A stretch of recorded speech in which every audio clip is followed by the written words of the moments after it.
Eu sou um filho amado de Deus, me recuperando de mim mesmo. E como tem coisa para eu me recuperar, vou te falar, viu? Meu nome é Hamilton. Eu quero falar com você hoje, irmão, sobre uma coisa que atinge a todo ser humano, a todos nós. Foi tratado de alguma forma aqui no nosso momento de adoração coletiva. Vamos falar um pouco sobre dor. Vamos tentar entender o caminho para nós ressignificarmos a nossa dor. Então eu quero te convidar a fechar os teus olhos e orar comigo. Nosso Deus, colocamos diante do Senhor este momento, pedindo misericórdia e graça da tua parte, como o Senhor tem sido sempre bom com a gente.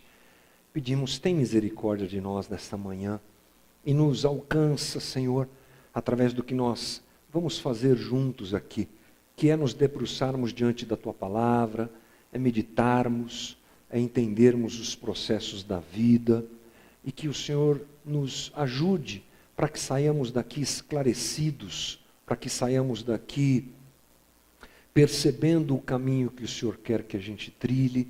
E para isso te pedimos, tem misericórdia de cada um de nós. Me ajuda na minha conversa com os meus irmãos, na minha limitação, na limitação do meu conhecimento. Que o Senhor me use, apesar de toda a minha falha, e que seja uma manhã boa de crescimento, de coisas agregadas ao nosso coração, e que tudo glorifique Jesus Cristo, nosso Senhor e nosso Salvador. É a nossa oração nessa manhã, em nome de Jesus. Amém. Vamos lá, gente. Bom,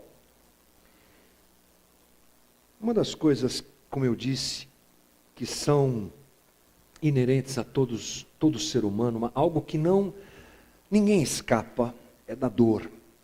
A dor é uma coisa constante e real na vida de qualquer ser humano. Não só os de hoje, mas todos aqueles que passaram por esse planeta. E todos aqueles que passarão pela terra, viverão momentos de dor. A dor é algo que nós precisamos aprender a trabalhar com ela e permitir que ela seja também, apesar de parecer impossível, a dor também pode ser um instrumento de Deus na vida da gente. Quero ler com você 2 Coríntios capítulo 1, versículo 3, um texto simples que diz assim: Bendito seja o Deus e Pai de nosso Senhor Jesus Cristo, Pai das misericórdias e Deus de toda consolação, que nos consola com todas as nossas tribulações, aliás, em todas as nossas tribulações, para que, com a consolação que recebemos de Deus, possamos consolar os que estão passando por tribulações. Esse é o 8º passo das nossas conversas aqui do CR, essa questão da dor. E eu gostei de colocar o nome nessa conversa aqui de ressignificando a dor. Ressignificar é uma ideia de dar novo significado a algo, né? Nomear ou encontrar um novo proveito para aquilo com aquilo que você está lidando. Então, nossa ideia nessa manhã é falarmos sobre dor, nos levando a ressignificar a dor que nós vivemos. Por que que Deus permite que a gente passe dor? Essa é uma questão que não povoa só a tua cabeça, mas a de muita gente aqui, a de muita gente fora daqui. Na verdade, essa é uma questão que a humanidade tenta entender ao longo da sua história. Muitos filósofos falaram sobre isso. Porque o mal está presente no mundo, se Deus existe, se Deus é bom e se Deus é poderoso o suficiente para acabar com o mal. Essa foi a ideia de um filósofo chamado Epicuro, que viveu mais ou menos 250, 270 anos antes de Cristo, e ele levantou essa hipótese, esse tratado, essa teoria. Se Deus é bom e Deus é todo-poderoso, o mal não deveria existir. Ou se o mal existe e ele é visível, pode ser então que Deus não seja bom. Mesmo podendo acabar com o mal, ele não acaba. Então esse triângulo não se fecha. Ou pode ser que Deus não seja poderoso o suficiente. Porque se ele é bom, mas o mal continua, é porque ele não pode acabar com o mal. Essa ideia de Epicuro ainda povoa os corações e as discussões filosóficas de muitos, né, durante toda a história da humanidade. Mas a realidade é que o mal, ele está aí, a dor pela qual nós vivemos, bate na nossa porta mais frequentemente do que nós gostaríamos. E nós temos uma grande dificuldade de entender a dor que nós vivemos. Temos uma grande dificuldade. Muito do que vivemos, na verdade, é que não tem explicação. A nossa existência humana, ela encontra lacunas. A gente não consegue entender a vida como nós gostaríamos. E quando a gente se depara com a dor, isso se acentua. Você já percebeu que ninguém quer saber por que vive a felicidade? Ninguém quer buscar uma razão filosófica por ter encontrado um bom emprego, né? Você já viu isso? Fulano está desempregado, aí ele arruma um ótimo emprego. Oh, que maravilha! Gostaria de ter a resposta do além, do cosmos, de Deus. Por que eu arrumei esse bom emprego? Eu nunca vi ninguém fazer esse tipo de pergunta. Mas quando se perde o emprego, é uma coisa bem comum. Ah, por que eu? Oh, meu Deus, o que é que está acontecendo? Eu quero uma explicação por que eu perdi o emprego. É interessante, né? Quando você está com a saúde boa, os teus índices, você puxa lá no médico, faz aquele exame, aquele batedor de exame, está tudo bonito, coração funcionando, as taxas de glicose, de não sei o quê, tudo bacana. Você sai do médico, ah, céus, por que eu tenho a saúde tão boa? Ninguém faz isso, né? Mas é só você ter um lapso de problema, uma dificuldade, uma gripe mais forte, ah, por que eu estou vivendo isso? É interessante. Nós precisamos e desejamos explicações porque nós não conseguimos controlar a vida. A gente não consegue controlar a vida.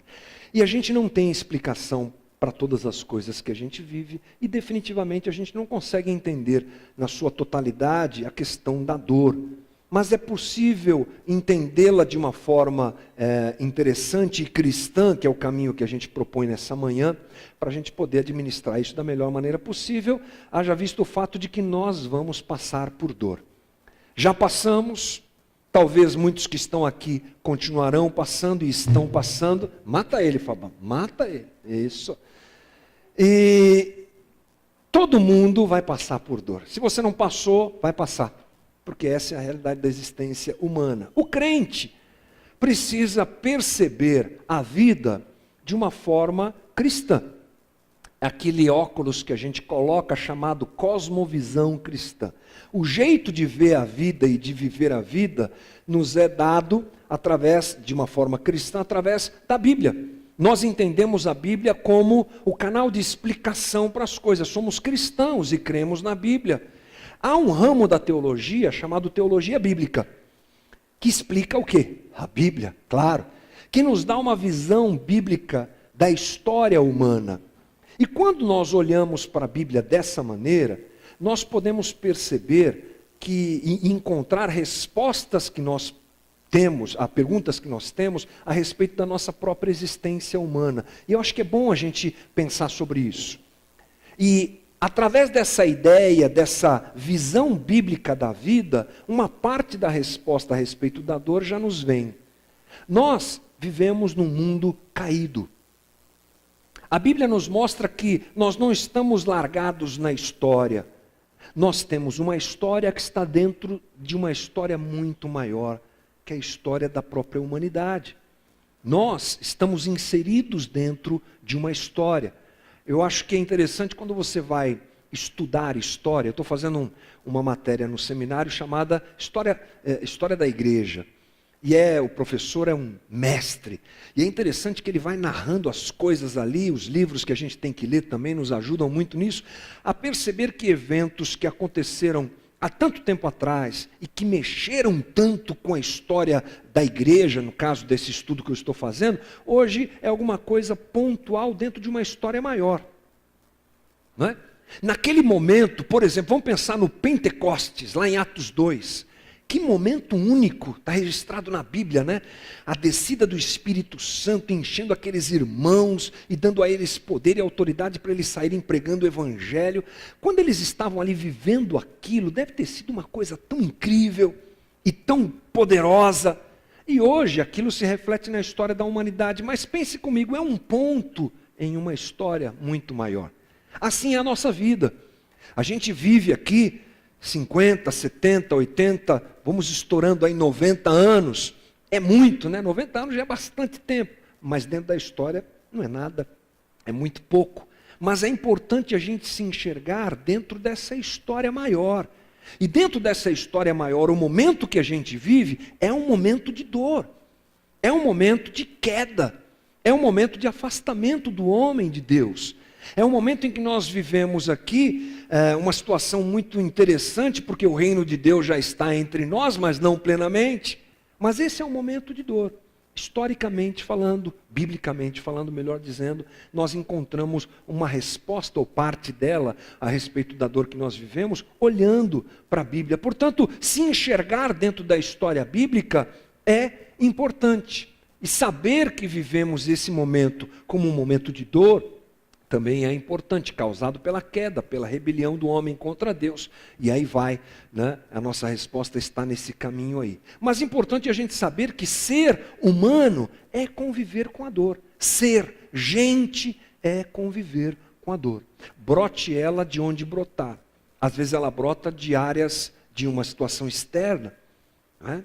A perda de alguém, uma situação pessoal, uma situação de crise familiar, uma situação de falta de dinheiro, como a gente costuma dizer, uma situação, seja lá como for, frustrações, coisas que a gente espera exteriormente e que não acontecem, ou que acontecem e nós não esperávamos, mas ela também brota de nós, de dentro de nós. Nossas frustrações, nossos medos, nossas dificuldades, nossos anseios, coisas como o Francisco colocou aqui, né, mal resolvidas em nós, que vão causando dor. Relacionamentos que nós temos, que não se fecham, que trazem problema, que vivem problema. São várias as fontes de dor, não dá nem para a gente tentar se debruçar muito em cima disso, mas o importante é saber que ser humano é conviver com a dor. Portanto, é importante a gente saber administrar tudo isso na nossa caminhada pessoal e nessa caminhada proposta pelo CR, encontrando um local adequado à dor. Ressignificando a dor, já que ela é uma realidade da qual ninguém pode fugir. Talvez uma primeira colocação que nós podemos pensar é que a dor procede, frequentemente, das nossas escolhas erradas. Nós escolhemos muitas vezes o errado. Esse é um presente de Deus para nós, o poder escolher. Há linhas da teologia, como o determinismo, que diz que tudo está pronto. O que a gente vive, nada é escolha nossa. Tudo já está determinado. Você acordou e resolveu colocar essa roupa que você está usando, é porque já estava determinado que você ia colocar essa roupa. Essa linha de teologia é bem dura nesse aspecto, né? Mas nós entendemos, segundo aquilo que a própria Bíblia nos ensina, que Deus nos dá liberdade. Porque Deus não criou robôs. Deus criou seres que o amem, e no amor há a pressuposição da possibilidade de não se amar. Se alguém é obrigado a conviver com alguém, isso não é amor.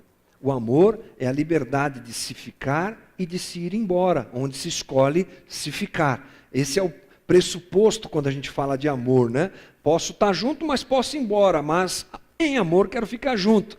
Essa é a ideia que a gente encontra na criação do homem, que não recebe uma carga para andar com Deus, aprisionado em Deus, mas é convocado, é convidado, melhor dizendo, a amá-lo.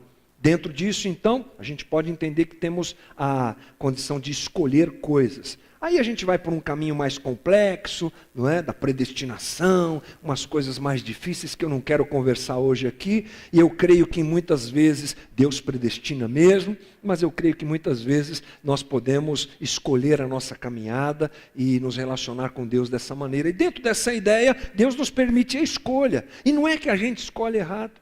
Fala sério. Como pastor, eu tenho o privilégio de me relacionar com as pessoas e acompanhá-las. E eu digo privilégio porque eu me sinto privilegiado quando alguém me chama e fala assim, estou com um problema. Por quê? Porque a pessoa está me convidando para entrar na vida dela, né? Quando ela me apresenta uma alegria também, quando eu vou fazer um casamento, quando a gente faz a apresentação de uma criança, coisas esse tipo de coisa, quando a gente vai comer uma pizza junto para se alegrar, para comungar, é muito legal, é entrar na vida da pessoa num momento de alegria. Mas a gente também, muitas vezes, entra na vida da pessoa por um momento, por ser um momento de dor, de dificuldade. E eu vou dizer para você que muitas, mas coloque esse muitas com letras maiúsculas, vezes, quando eu chego lá para perceber a dor da pessoa, o sofrimento da pessoa, ela está colhendo o que ela plantou. Porque se há uma coisa da qual a gente também não foge, são as consequências do que nós fazemos. Até na nossa relação com Deus é assim que funciona. Lembre-se da história de Davi. Davi adulterou com Batseba, não é? Desejou uma mulher que não era a mulher dele. Depois mandou matar o marido da mulher para poder justificar a sua lambança. Daquele relacionamento entre ele e Batseba nasce uma criança. Deus manda o profeta Natã falar com Davi: ó, você está errado, olha o que você está fazendo, você pecou e tá. E a mão de Deus vem sobre a criança. E o texto deixa uma coisa muito clara: Deus perdoa Davi, mas a consequência do pecado dele se espalha, inclusive pelo reino, compromete a sua família e daí por diante. Nós não podemos fugir das consequências dos nossos erros. É claro que Deus, à medida da bondade de Deus, eu não posso tentar enquadrá-la. Deus é bom. E Ele pode, na sua bondade, transformar as consequências do nosso erro de modo a que ele não recaia de uma forma tão pesada sobre nós. Mas aí eu preciso contar com a graça de Deus e com a misericórdia de Deus. Mas a regra, digamos assim, é que a gente faz e a gente vai ter consequência. Uma pessoa que escolhe viver não é um termo muito forte, mas uma pessoa que é pega, que é abocanhada por um vício, por exemplo, e eu conheço bem histórias desse tipo e convivo com algumas delas muito de perto, as consequências chegarão, não é? Não tem fígado que aguente cachaça todo dia. Não tem como.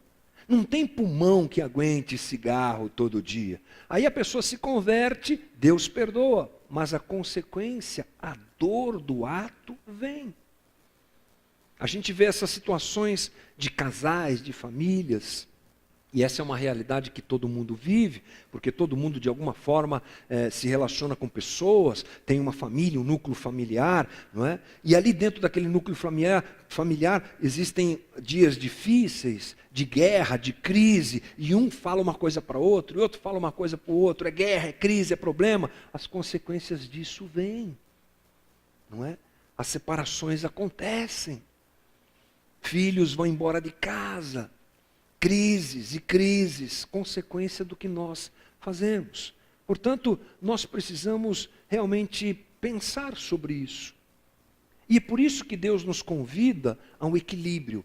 Sabe uma das coisas que eu mais gosto no Evangelho, gente? É que o Evangelho nos ensina a viver a vida aqui na Terra de maneira mais próximo do que é um ponto de equilíbrio de se viver a vida aqui na Terra. Os conselhos de Jesus sempre são assim. Perceba, Jesus diz para você: olha, não acumule tesouros aqui na terra, onde a traça e a ferrugem corrói. Jesus de forma nenhuma abomina o fato de a gente precisar do dinheiro, e a gente precisa. Mas ele diz assim: cuidado com o que você vai fazer com isso. Cuidado para esse troço aí, esse negócio chamado dinheiro, não se tornar o Deus da tua vida, porque você vai ter problema. Esse tipo de ação, esse tipo de direção, melhor dizendo, que o Evangelho nos traz, para nós vivermos dessa maneira, nos dá um ponto de equilíbrio aqui na Terra, para a gente errar o mínimo possível. Nós vamos errar, não tem jeito. A gente vai passando o tempo e vai aprendendo que a gente erra, e erra muito. E a gente olha para trás, muitas vezes na tentativa de, puxa vida, e se eu não tivesse feito o que eu fiz? O interessante é que na vida não tem si, né? Não tem si. Já foi. E a gente tem que arcar com a consequência do que a gente fez. Portanto, o melhor é tentar errar o mínimo possível. Errar o mínimo possível na nossa caminhada, nas nossas relações E buscando o Evangelho, a gente vai aprendendo melhor um pouco como errar menos. Essa é a ideia que o Evangelho também nos dá. Outra coisa importante é que a dor que a gente vive também pode ser um instrumento de Deus na vida da gente. Pode ser sim. Uma coisa importante é pensar que a dor é uma luz de advertência para alguma coisa que está errada. Pensa comigo, quando você tem febre, você sabe que você não trata a febre, né, gente? Você não chega no médico para tratar a febre. Febre é sintoma. Toma um AS, toma uma Novalgina, toma uma dipirona, ela controla a febre, porque a febre também não é boa, mas a febre é um indicativo de que tem uma inflamação na tua garganta, de que tem algum problema no teu corpo. A dor, ela é uma indicação de que alguma coisa não está bem. Aliás, a dor, nesse aspecto, é um agente de segurança para a gente. Você coloca a mão no fogo, dói. Dói por quê? Porque você não pode colocar a mão no fogo. É um aviso de que se você fizer isso, você vai estragar a tua mão. Então, a dor física, nesse aspecto, é um instrumento de aviso para nós. Nesse aspecto, as dores que nós vivemos podem ser também um instrumento de aviso e de alerta de que alguma coisa não está boa. Às vezes a gente não vai encontrar a resposta absoluta para isso, mas é bom pensar na dor como um instrumento de avaliação da vida. Quando eu vejo uma crise familiar lá em casa, uma guerra, meu filho começa a se comportar de um jeito esquisito, ele me causa dor, ele me agride, ele começa a me agredir, começa a me destratar, começa a me desrespeitar, vamos colocar essa ideia aqui. O que eu tenho que fazer? Qual a ideia proposta por esse caminho que a gente está pensando junto aqui? O que é que está acontecendo? O que é que está acontecendo? O que é que está por trás desse tipo de atitude que o meu filho está tomando e que está me causando dor, porque ele está me agredindo? É uma infantilidade eu olhar somente para a dor e não perceber o que está por trás da dor. Se eu olhar somente para a dor e tentar me livrar dela a qualquer custo, eu posso estar impedindo ou atrapalhando o processo que vai me levar à cura daquela situação que está me causando dor. Se eu quiser responder ao meu filho mostrando para ele, ó, aqui quem manda sou eu, cala sua boca e me respeita, eu posso até diminuir a minha dor, porque eu vou estar agredindo a ele, mas eu não vou estar curando o problema. Assim, a dor pode ser um instrumento de Deus para nós percebermos se há alguma coisa errada em nós, se há algum problema em nós, se há algum problema nas nossas atitudes. O casamento está gerando dor. Opa, para e vai conversar sobre isso, e vai se entender a respeito disso. Você está com uma dor emocional, não está sabendo lidar com algumas coisas, tudo que falam para você traz problemas, está se sentindo agredido, agredida. O Francisco deu um exemplo muito interessante da sua própria experiência. Vai atrás, para tentar fazer com que esse movimento que gera, que essa dor, melhor dizendo, o que ela está mostrando? E Deus, na sua infinita misericórdia, vai agir, e a gente crê nisso, para que essa situação seja um instrumento para corrigir coisas na tua vida, na minha vida. Provérbios 20, versículo 30 diz, os castigos curam a maldade da gente e melhoram o nosso caráter.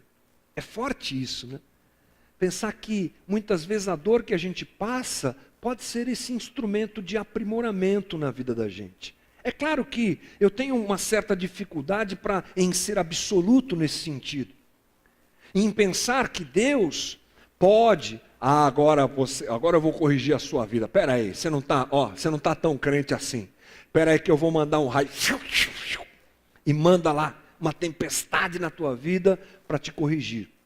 Eu não gosto muito de pensar nisso como um absoluto da parte de Deus, já que eu entendo Deus como Deus que é amor. Mas Deus é justiça, mas Deus cuida de nós, e há exemplos bíblicos em que a dor é também um instrumento para corrigir, para exortar, para colocar aquele que está, de repente, longe da vontade de Deus, no prumo e na direção que Ele tem para a sua vida. Portanto, é importante a gente pensar na dor, muitas vezes, dessa maneira.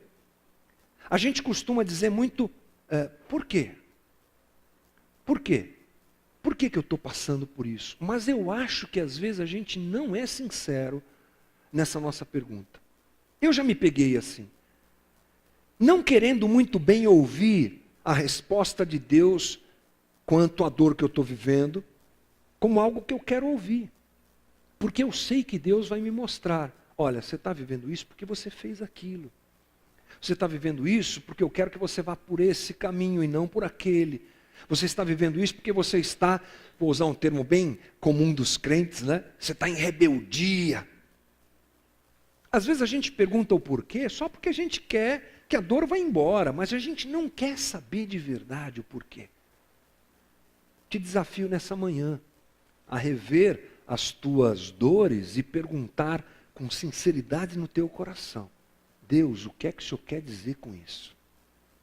O que é que eu preciso tratar? O que é que eu preciso viver? O que é que o Senhor quer dizer com tudo isso que eu estou vivendo?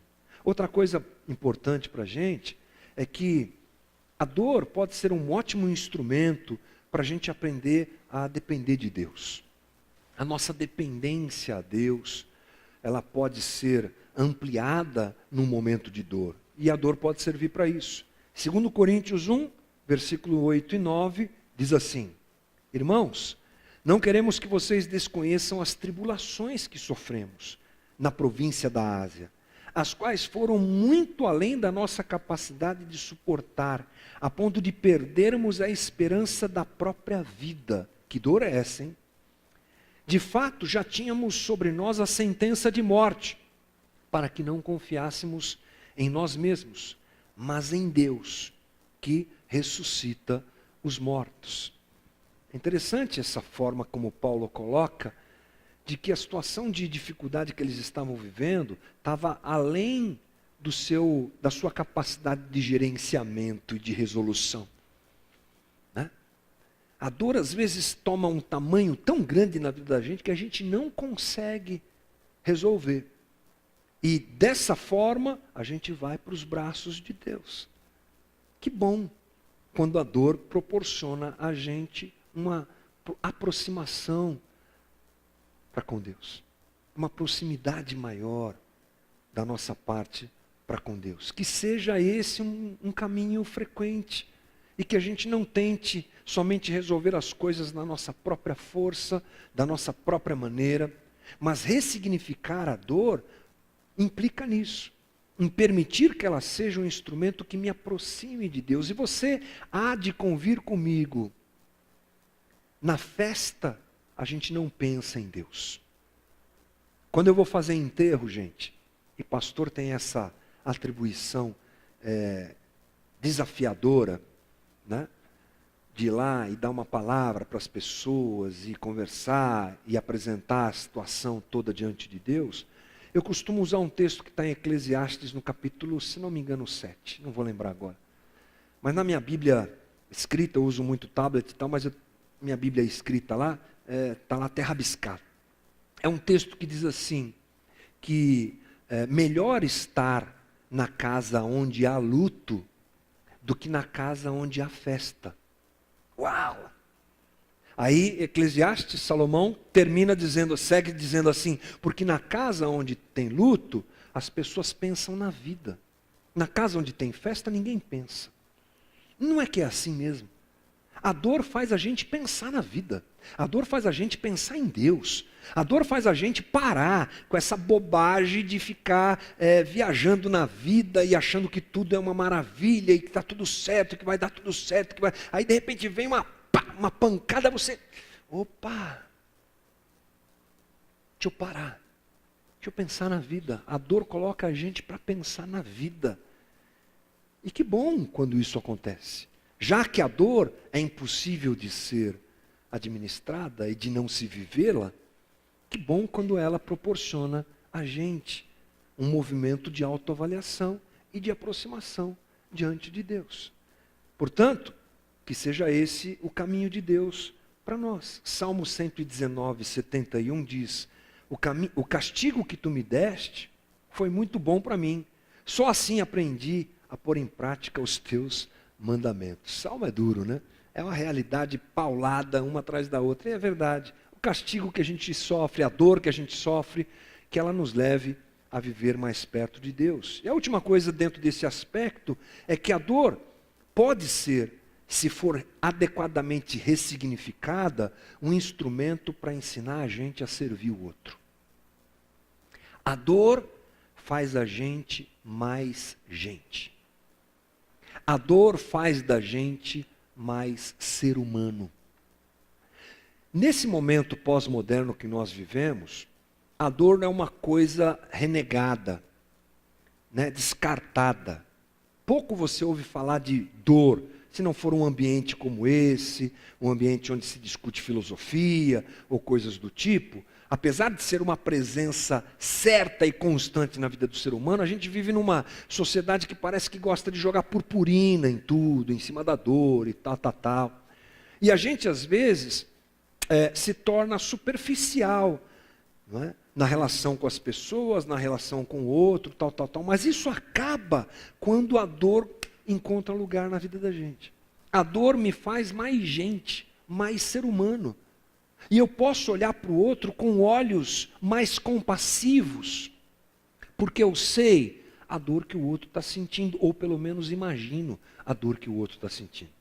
Essa é uma prática comum, não é, na vida da gente. Quando a gente passa por uma situação difícil, de dor, aquela situação, se bem trabalhada à luz do Evangelho, se torna um instrumento para a gente poder, para nos empurrar mais em direção ao outro, em direção ao próximo. E isso é muito legal. 2 Coríntios, lendo o texto que a gente leu no comecinho, diz assim, 2 Coríntios 1, 13 e 4, bendito seja o Deus e Pai de nosso Senhor Jesus Cristo, Pai das misericórdias e Deus de toda consolação, que nos consola em todas as nossas tribulações. Olha isso, para que, com a consolação que recebemos de Deus, possamos consolar os que estão passando por tribulação. A gente vive a dor, Deus nos consola no meio da dor, e aí Paulo fala, que bom, porque esse é o caminho que vai me levar a consolar outros que estão passando pela dor. Ressignificar a dor é permitir que ela seja um instrumento para me tornar mais gente, mais humano, mais compassivo. Alguém que abraça aquele que está vivendo a dificuldade, aquele que abraça aquele que está vivendo a dor, aquele que percebe e tenta entender pelo menos a dor alheia, que não despreza a dor alheia, não é? A gente vive num momento em que o Evangelho é o Evangelho da vitória, e é só vitória, é só poder de Deus, é só alegria, e isso causa um problema na gente, a gente despreza a dor do outro, e a gente até olha para o outro com desdém, esse é chorão, tá vendo? Chorão.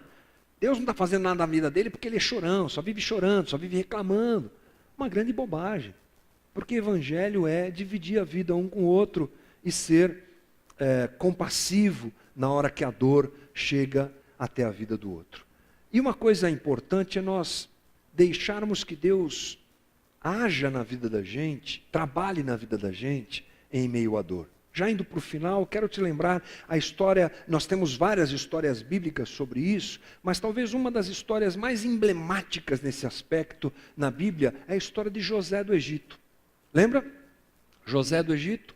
José vai parar no Egito por uma direção divina, dentro do Egito, com a sua família, e ali ele na verdade acaba indo parar lá porque os seus irmãos o vendem, porque ele é desprezado pela família, vendido pelos irmãos. Não é uma história feia, né? Triste, de dor, o cara que é desprezado pelos próprios irmãos e vendido como escravo, e ele para lá dentro do Egito, lá ele começa a galgar um caminho hierárquico ali dentro do Egito e tal, e ele acaba se envolvendo, sendo envolvido numa trama onde ele é acusado de assédio sexual pela mulher de Potifar. Aí mais uma paulada, né, na vida do cara, vai parar na cadeia. Depois de tudo isso, ele é levantado por Deus como governador do Egito e chegam seus irmãos. Estou resumindo muito a história, né? Mas a família acaba indo parar na frente dele, aos pés dele. É agora. agora que o cajado vai cair sobre eles. Se José fizesse assim, ó, aquele povo todo morreria. Literalmente, pode ter certeza. Mas uma coisa bacana é que quando José está de frente dos seus irmãos, lá em Gênesis 50, 20, diz assim: vocês planejaram o mal contra mim, mas Deus o tornou em bem, para que hoje fosse preservada a vida de muitos. Dentro do aspecto de que a dor pode ser um instrumento para me aproximar e perceber melhor a dor do outro, aqui há um exemplo incrível, né?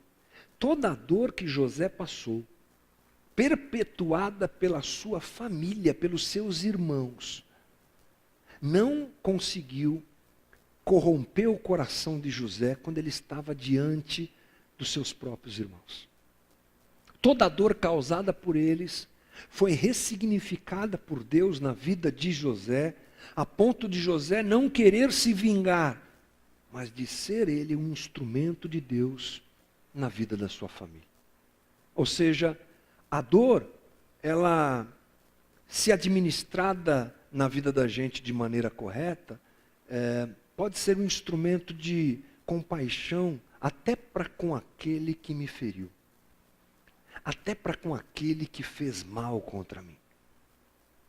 Essa é uma capacidade que a gente humanamente não tem, né? Só Deus pode gerar isso em nós, né?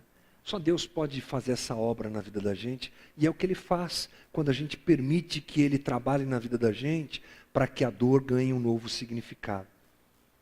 A última coisa para te dizer é que nós precisamos aprender a usar essa dor para ajudar a vida de outros. E o CR, nesse aspecto, é fantástico, né? O CR é um lugar onde os machucados ajudam os machucados. Onde os doloridos ajudam doloridos. Onde gente toda arrebentada, que isso é a maioria de nós, né? Se não todos nós, ajuda outras pessoas.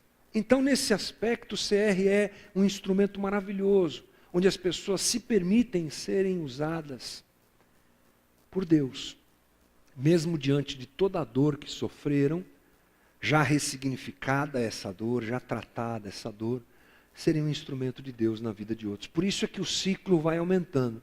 E o CR, me dá a impressão, é alguma coisa que vai se espalhar cada vez mais, em mais comunidades, mais igrejas, porque a gente precisa disso, não é? Como um sistema operacional para a gente poder viver melhor o Evangelho de Jesus Cristo. E a gente, quando tratado por Deus, sendo um instrumento na vida de outro, a gente precisa encontrar um caminho, finalizando aqui, rápido e importante. Primeiro, ser humilde. Ser humilde ao lidar com a dor do outro. Me lembrando que eu também já sofri a minha dor. Me lembrando da minha dor, sendo humilde para tratar a dor do outro. É um caminho bacana que o CR apresenta. Também sermos honestos. Sermos honestos acerca das nossas feridas, das nossas falhas, porque na nossa sinceridade, na nossa honestidade, a gente ajuda o outro. Uma coisa bacana que acontece no CR, que eu sei, é que quando a gente começa a ouvir que o outro fez, ou que o outro viveu, pelo que o outro passou, a gente se identifica. Na honestidade do outro, a gente é trabalhado. Primeiro, eu acho que acontece um fenômeno que a gente se encontra não mais como o sozinho do mundo, né? Porque todo mundo gosta de ser, ou tende a ser, o sozinho no mundo na sua dor. Ah, só eu estou sentindo essa dor. Só eu estou passando por isso. Aí você vai para o CR. Ah, ele também. Ah, ele também, ela também. Ah, também perdeu o marido. Ah, também perdeu a mulher. Ah, também aconteceu isso, aconteceu aquilo. Você começa a se identificar. Não sendo mais o único do mundo. Isso acontece por quê? Pela honestidade de quem está compartilhando o seu momento de dor. E é maravilhoso. E esse compartilhamento é importante para a gente colocar para fora a obra que Deus fez na vida da gente. Nessa manhã, irmãos, meu convite a todos nós, diante do que nós ouvimos, é, primeiro, nos abrirmos para que Deus trabalhe a vida da gente e a gente permita que isso aconteça e contribua para que isso aconteça. para que a dor da gente ganhe um novo significado. É muito triste conviver com gente amarga, gente vingativa, gente dura, gente que está reagindo a uma dor interna, mas do jeito errado. E é o que a gente costuma fazer. Me magoaram, vou magoar também. Eu não consegui, eu vou impedir o máximo de gente que puder conseguir também. Ou pelo menos os que estão perto de mim. Exigem de mim que eu seja perfeito, e eu tenho dificuldade para lidar com isso, vou exigir de você também. Conviver com gente assim é desagradável. Isso acontece quando a gente não ressignifica a dor. Quando ela faz em nós aquilo que lhe é pertinente. Ou seja, quando a dor provoca na gente aquilo que ela quer provocar. Mas quando a gente se permite ser tratado pelo Espírito Santo, quando a gente se permite uma abertura de coração e ressignifica a dor, ela não consegue fazer aquilo que ela faria caso a gente não abra o nosso coração para um tratamento.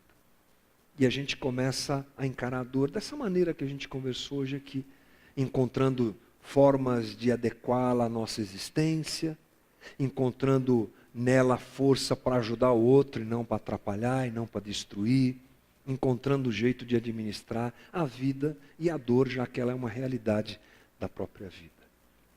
Meu convite hoje é para a gente se colocar diante de Deus apresentando as nossas dores. Você tem a tua, e eu não desprezo.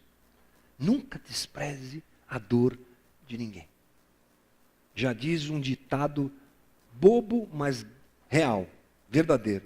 Cada um sabe onde seu calo aperta. Né? Eu sei onde aperta os meus. Você sabe onde aperta os teus.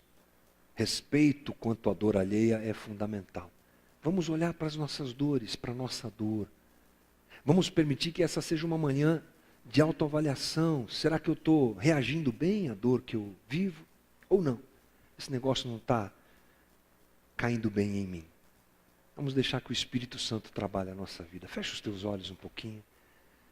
Um momento de solitude, um momento de pensamento, um momento de oração, um momento de comunhão, um momento de olhar para dentro, um momento de avaliar-se, um momento de perceber-se, um momento de encontrar a dor e começar a dar a ela um significado novo.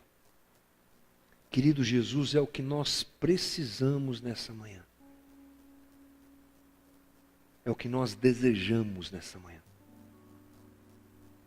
Feridos, doloridos, machucados. Frequentemente temos reagido de maneira inadequada. E temos machucado a outros, ferido a outros, agredido a outros, desprezado a dor do outro. Porque temos nos escondido na nossa dor e temos abraçado ela como única possibilidade de existência. Não. Entendemos que não é assim. Entendemos que podemos, apesar da dor, viver algo novo que o Senhor nos possibilita viver. Por isso, buscamos a Ti nesta manhã. Pedimos misericórdia. Pedimos graça. Pedimos que a Tua mão venha sobre a gente. Ressignifica a nossa dor, Senhor. Ressignifica as nossas feridas.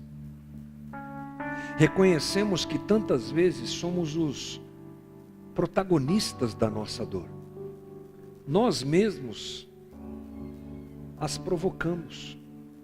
Escolhemos caminhos errados. Temos atitudes equivocadas. Coloca o nosso orgulho no chão hoje, no chão. Coloca o nosso orgulho longe, para baixo de nós. para que a gente possa olhar para a dor e perceber, fui eu que provoquei isso. Não foi o outro, fui eu. Fui eu que escolhi esse caminho. Fui eu que desejei ser assim e agir assim. Tem misericórdia de mim, Jesus. Muitas vezes a dor vem de fora para dentro. Foge a nós. Foge a nossa capacidade de entendermos. Por isso também te pedimos misericórdia. Quando a dor é fruto de um fator externo, contamos com a tua graça. Contamos com o teu amor e com o teu cuidado. E pedimos que a dor que é provocada por coisas externas não endureça o nosso coração. Não endureça o nosso coração. Tem misericórdia, Jesus. As palavras que ouvimos, coisas que vimos, situações que vieram contra nós e que nos transformaram tantas vezes em gente dura. Ressignifica isso, Jesus. Dá a gente a coragem de esburacar nosso coração.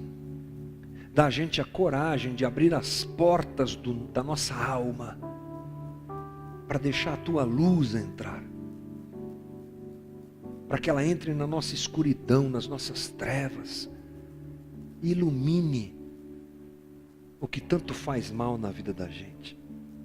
Trata corações aqui, meu Deus, endurecidos, difíceis. E nos ajuda. Me ajuda e nos ajuda. Fazendo a tua obra em nós. Apresento cada irmão meu aqui nesta manhã. Cada irmã. E te peço. Ressignifica a nossa dor, Jesus. Nos dá graça e coragem para enfrentarmos essas dificuldades diante do Senhor, junto com os irmãos, dentro do CR também, e que tudo redunde em gente transformada pelo Evangelho de Jesus Cristo. Faz a tua obra, é a nossa oração nessa manhã. Dá-nos uma boa semana, cuida dos feridos e nos prepara um tempo de transformação. É a minha oração em nome de Jesus.